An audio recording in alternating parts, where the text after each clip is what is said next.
you care about Jewish people as a rabbi, I need you to call for a ceasefire right now.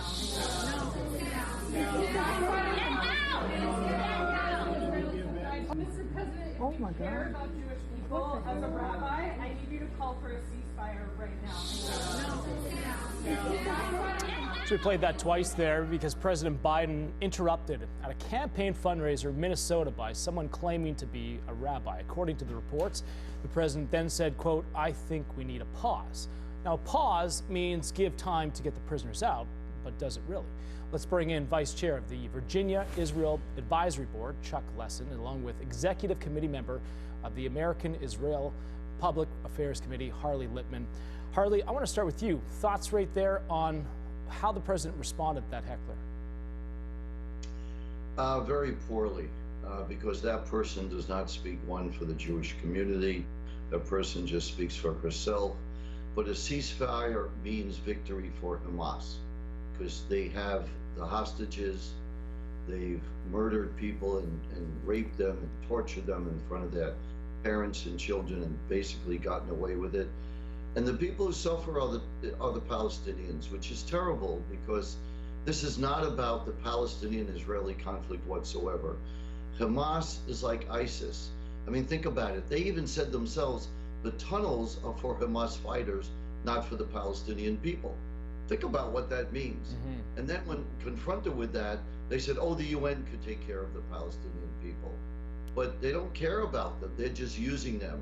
And I think that's what is important. And a ceasefire will enable them to resupply, to come up with better tactics. The head of Hamas said, we're going to keep doing this again and again and again.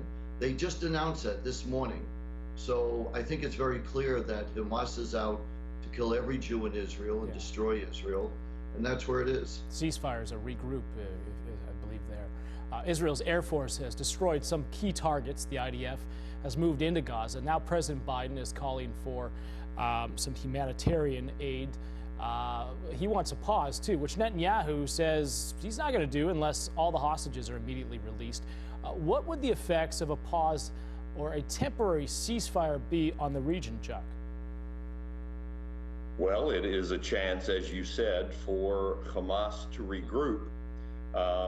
The fact of the matter is that the Israeli government has behaved in a way that we would expect any democracy to behave. They have dropped 1.2 million leaflets begging the Palestinian civilians to leave. They've made millions of robocalls and sent millions of text messages, again, begging civilians to leave. And Hamas is preventing its own population from fleeing south to avoid what is inevitable, the dismantling of Hamas by the IDF. Harley, Hezbollah's leader, warned that American troops in Syria and Iraq will be targeted if we continue to watch Israel, or rather help Israel. Watch this. The United States is controlling the war in Gaza, and it is the United States that must pay the price for the crimes perpetrated by the Israelis in Gaza and by the Americans in Iraq and elsewhere. So, Harley, we have bases and ships over there. How vulnerable are we right now when we know that that is what the messaging is? I would look at it very differently. We're not only not vulnerable, we have 2 aircraft carriers with the latest state-of-the-art weaponry. We have destroyers and other warships. We could inflict huge damage and win. The problem is, I'll make an analogy with someone who goes to the gym. You could go to the gym, build up the biggest muscles. Harley, I don't know if you can see right there, we got explosions. We're seeing that live pictures right there of southern Israel, and you can see that there are explosions going off there. Don't mean to interrupt you, but just want to let you know that we are seeing more activity over there and let our viewers know about that. I'll let you just real quickly finish your thought. Yeah, so I just think that, and we could do real damage, but you have to be willing to throw a punch. That was why I made the analogy with a bodybuilder. You can walk out with the strongest, biggest muscles in the world, but deterrence is capability and will. And does the United States have the will to take on Hezbollah if they start a war and attack Israel and our allies?